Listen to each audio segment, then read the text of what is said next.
The Bell from Hell. Stories from the Witch Cafe. The Bell from Hell.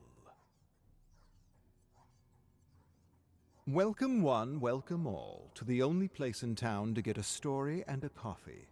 I can tell you where the coffee comes from, but please don't ask me where the stories and characters come from, 'cause I basically have no clue. Some say it's the aroma of freshly brewed coffee that inspires me. Others say I'm able to tap into the endless memory streams pouring out of the infinite kettle that is the multiverse. I think it's a little bit of both.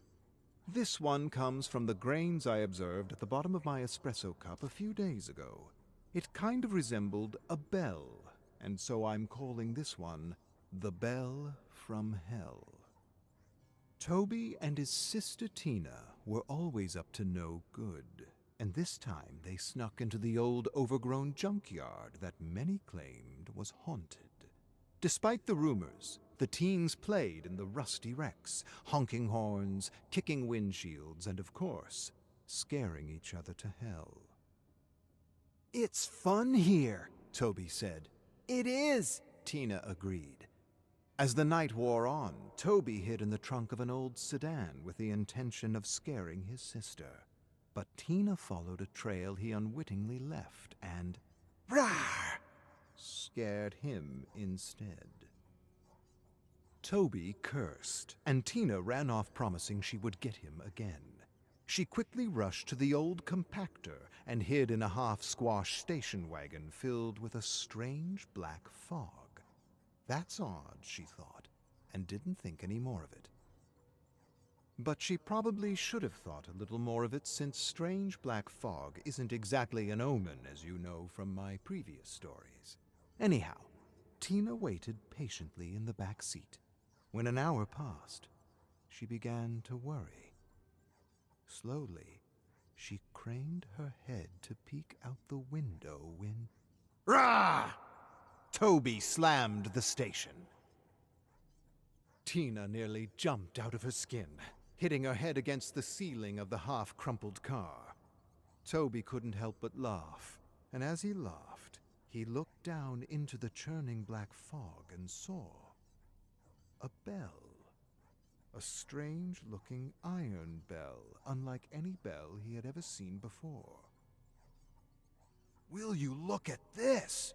he said, holding up the bell, examining the craftsmanship. Then he grabbed a stick from the ground and clanged the bell stupidly. Clang, clang, clang. The ominous ring echoed through the abandoned junkyard as the black fog thickened and swirled around them. But before they could say anything about the strange fog, the compactor came to life. Whirr! Tina felt her heart fall into the pit of her stomach, and she screamed in horror. Toby dropped the bell, grabbed her hands, and yanked her out just in time. Breathlessly, they watched the station wagon as it creaked and groaned and shattered into scrap. There was a long, tense silence, as they wondered what had given sudden power to the otherwise rusted and broken compactor. Just then, the bell rang, again, this time behind them. Tina exchanged a look with Toby and swallowed a growing thickness in her throat. They turned slowly to face nothing. Absolutely nothing. Nothing but the swirling fog. It was probably just their imaginations. Or was it? For just as they released a collective sigh, the bell rang once again, and something suddenly materialized out of the fog. Within moments, they were face to face with a wraith. The wraith instantly grabbed Toby by the neck with one arm and lifted him high in the silvery moonlight, his feet dangling, his arms flailing, his lips quivering with fear. Tina gasped and stumbled back to her haunches. The wraith smashed Toby against the ground with a powerful thud. He raised a rusted wheel wrench and proceeded to bludgeon his head to scrap, blood and gore splattering everywhere. Then the wraith turned to face Tina with his creepy bell and dead eyes. Covered in her brother's warm blood, Tina screamed until her lungs gave out and waited for the bell to toll. Now, what the siblings didn't realize was that they had entered a kind of dimensional pocket that had brought them to another world. See, there are these pockets or holes in the world that lead to all kinds of dark places. Places that defy reality.